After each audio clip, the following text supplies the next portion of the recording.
because I'd been through the Pentagon right after 9/11.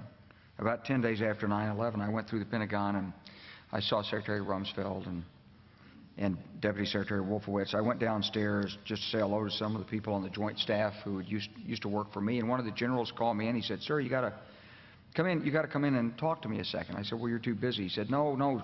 He says, "We've made the decision. We're going to war with Iraq." This was on or about the 20th of September. I said, "We're going to war with Iraq. Why?" He said, "I don't know." He said, "I guess they don't know what else to do." So I said, "Well, did they find some information connecting Saddam to Al-Qaeda?" He said, No. He says, "There's nothing new that way. They just made the decision to go to war with Iraq." He said, "I guess it's like we don't know what to do about terrorists, but we've got a good military and we can take down governments." And he said, "I guess if the only tool you have is a hammer, every problem has to look like a nail."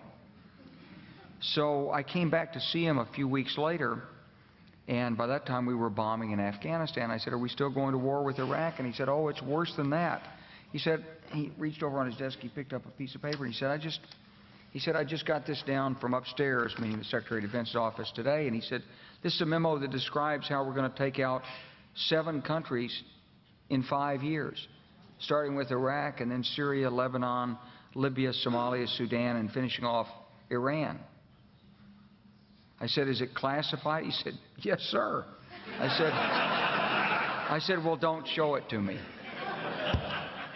And I saw him a year or so ago, and I said, "You remember that?" He said, "Sir, I didn't show you that memo. I didn't show." Look, I support Donald Trump, and I believe that Donald Trump wants to end the wars in the Middle East. I do. But 2 things can be true at the same time. And Iran is the war that the deep state and the neocons and the Shapiros have wanted for a long time. Just keep that in mind.